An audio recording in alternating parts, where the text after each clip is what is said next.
சொந்தங்களே, இந்தியாவுடைய ஒட்டுமொத்த இளைஞர்களுக்கு என்ன சொல்ல வரேன்னா, இன்னைக்கு குமரி மாவட்டத்தினுடைய இளைஞர் காங்கிரஸ் சார்பாக மாபெரும் கண்டன ஆர்ப்பாட்டம் எதுக்காக நடந்துச்சுன்னா, எஜுகேஷன் கல்வி அந்த நீட் தேர்வு கொஸ்டின் அவுட் ஆனது. இதுக்கு முழுக்க காரணம் தர்மேந்திர பிரதான்.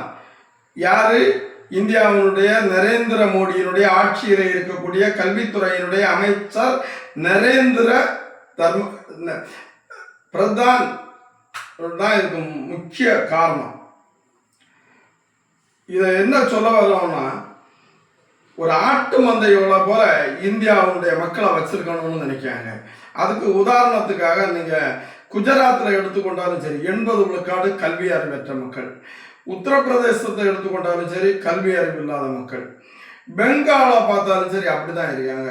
அவங்க இந்த முதலமைச்சர்களே என்ன பண்ணாங்கன்னா, நிர்வாண சாமிகளுக்கு காவல்துறையை வச்சு பாதுகாப்பு கொடுக்காங்க. நீங்க நல்ல இந்தியாவுடைய ஒட்டுமொத்த கல்வியாளர்களும் என்ன நினைக்கணும், இவங்க ஒரு கூட்ட மக்களை அறிவில்லாமல் வச்சிருந்தாதான் இவங்களுக்கு மதத்தின் பேரால் ஓட்டு போடுவாங்க.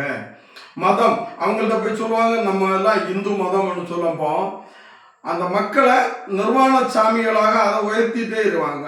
அதனுடைய முறைப்படியான கல்வி அவங்களுக்கு கொடுக்கவே மாட்டாங்க. இது தமிழகத்திலையும் சரி, தமிழகத்தில் இவங்க ட்ரம் தலைநகர் சென்னையில் வந்திருந்தாங்களே, நீங்க அங்கேயும் இப்போ சேரிகள் இருக்குது, கல்வி அறிவில்லாதவர்கள் இருக்காங்க. அங்கே துணியை கட்டி மறைச்சாங்க. நீங்க சமீபத்தில் பத்திரிகையில எல்லாரும் பார்த்த ஒரு விஷயம். அதே அமெரிக்காவில் தான் சுனத் அந்த பிரதமர் இதே பொறுப்பை ஒரு இந்து சகோதரர் தான் அங்கே இது பண்ணாங்க. அங்கே கல்வியாளர்கள் அதிகமாக இருக்காங்க. ரஷ்யாவை பார்த்தாலும் சரி, இந்த நாடு இன்னைக்கு இந்தியா 80 விழுக்காடு கல்வியாளர்களாக மாறியாச்சுன்னா, இந்த மாதிரிப்பட்ட மூட நம்பிக்கைகளை எல்லாம் சும்மா இந்தும் மதம் தான், கிறிஸ்தவமும் மதம் தான், முஸ்லீம்களும் அவங்க தொழுகை, இஸ்லாமியர்கள் அது ஒரு நேர்கோட்டான ஒரு மறைமுகமான நமக்கு ஒரு ஒழுக்கத்தை கற்றுத்தருது மதம் என்பது. அதுக்காக மதத்தை மட்டுமே சொல்லி இந்த நாடை சீரழித்து கொண்டிருக்காங்க. இது நரேந்திர மோடியில இருந்து அதில் வரக்கூடிய அந்த கல்வியாளர்கள், அந்த அமைச்சர்கள். ஏன்னா எப்பொழுதுமே இவங்களுக்கு கல்வி அறிவு இல்லாத ஒரு கூட்டம் பன்றிகளை மேய்க்கக்கூடிய அது மோசமானவர்கள் வேணும். அவங்களுக்கு அந்த அறிவு, ஏன்னா கொஸ்டின் பேப்பரை அவுட் ஆக்குவாங்க. அப்போ இவங்க விரும்பின கல்வியாளர்கள் வருவாங்க, எல்லாம் நீதிபதியாக வருவாங்க, ஐஏஎஸ் ஐபிஎஸ்ஸாக வருவாங்க. இவங்கள்ட்ட தான் தொடர்ந்து இந்த ஆட்சி இருந்து கொண்டே இருக்கும். அதுக்கு தான் ராகுல் காந்தி தெளிவாக ஒரு போராட்டத்தை அப்படியே முன்னடிக்காரு. தமிழகத்தில் இவங்க திமுக அதிமுக போட்டி போட்டுட்டே இருந்து, ஆனால் இளைஞர்கள் ஓட்டு போட்டாங்க. டிவிக்கு விஜய் முதலமைச்சராக இருக்காங்க. ஏன் இதை உதாரணத்துக்கு சொல்லினா, நேற்றைக்கு கூட திருவட்டாரில் ஒரு இந்து முன்னணி அமைப்பினர் போராடியாங்க. சப் கலெக்டரை சீத்த பேசியாங்க, கெட்ட வார்த்தை பேசியாங்க. அந்த வீடியோ ஓடிட்டே இருக்குது. எவ்வளவு மோசமானது அது! எதுக்காக அந்த போராட்டம்? என்னது? மதத்துக்காக. மதம் அவன் பட்டய பூமியில ஆலயத்தை கட்டியான், தொழுகை நடத்தியான். அதனால இவங்க நடத்திய போராட்டத்துக்கு என்ன பயன், என்ன லாபம்? இந்த கல்வியாளர்கள் படித்த இளைஞர்களுக்கு தெரியாதான்?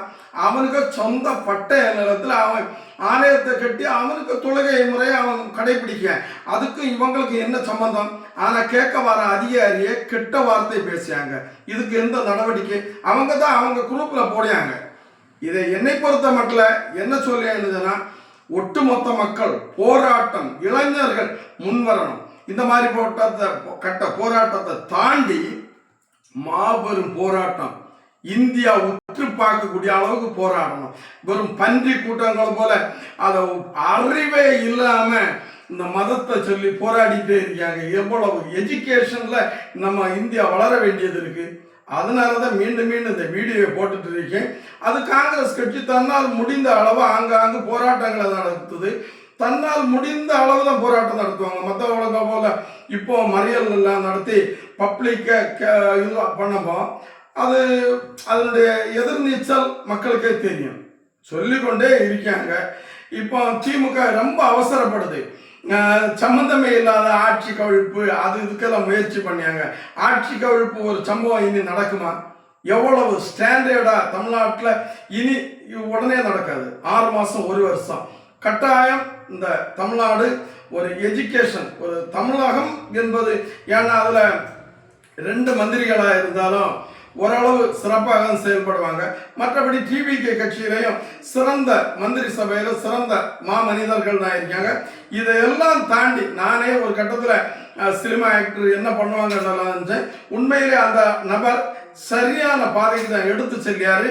தமிழக அரசுக்கு நாம் ஒத்துழைப்பு கொடுப்போம். ஆனால் நீங்கள் மதத்தை சொல்லி தெருத்தருக்கு போராடி கெட்ட வார்த்தை பேசுகிற காவல்துறையை பற்றி ஓரளவு எனக்கு தெரியும். அந்த அதுக்கு யாருக்கு மேலே நீங்கள் வழக்கு போடுறீங்கன்னு நாங்கள் பொறுத்திருந்து பார்க்க. ஏன்னா வீடியோ ஓடிச்சுது, ஒரு சப் கலெக்டரை கேவலமாக பேசியாங்க. நீங்கள் தொடர்ந்து அடுத்த வீடியோவில் நான் வரேன். இந்த போராட்டத்தை குறித்து மக்கள் விழிப்புணர்வு அடையுங்க. எஜுகேஷன் அந்த என்னது மத்திய மந்திரி கல்வி அமைச்சர் அந்த பதவியிலிருந்து ராஜினாமா செய்யணும். ஏன்னா முட்டாள்கள் தான் இந்த தேசத்தை ஆண்டு கொண்டே இருக்காங்க. அவங்க எந்த கல்லூரியில் படித்தாங்கன்னு சர்டிஃபிகேட்டை வெளியிடுங்கன்னு சொன்ன பிறகு நரேந்திர மோடி இதுவரை வெளியிட இல்லை. எனவே தான் இந்த இந்தியா இந்த மாதிரி என்னதான் போராட்டம் பண்ணாலும் அது இந்த மாதிரி தான் இருக்கும்னு நீங்கள் அடையாளப்படுத்தி கொண்டு இருக்கின்றீர்கள். கட்டாயமாக இந்தியா எஜுகேஷன் கழிந்த போன காலங்களில் மரியாதைக்குரிய மன்மோகன் சிங் இந்திய தேசத்தை வழிநடத்தினார். அதனால தான் இன்னைக்கு இந்தியாவை நம்ம பிடிச்சு நிறுத்தி இருக்கோம். அதே வழிவந்த ராகுல் காந்தியினுடைய தலைமையில் இந்தியா வரும். பொறுத்திருந்து பார்ப்போம். கல்வியாளர்கள் இந்தியாவை ஆளும் பொழுது இந்தியாவுடைய நிலைமை 80 விழுக்காடு எஜுகேஷன் நிறைந்ததாக இருக்கும். அது 100 விழுக்காடாக மாறும். என்னை பொறுத்த மட்டும் இனி 10 ஆண்டுகள் 25 ஆண்டுகள் இப்படி மூட நம்பிக்கை உள்ள முட்டாள்கள் இந்த தேசத்தை ஆண்டு கொண்டிருந்தா, நீங்க கண்டுகொள்ளாம இருந்தா இது எங்கேயோ போயிடும். எனவே எச்சரிக்கையோடு இளைஞர்கள் துடிப்போடு போராட்டங்களில் கலந்து கொள்ளுங்கள் என்று கூறி அடுத்த வீடியோவில் அடுத்து வருகிறேன். நன்றி.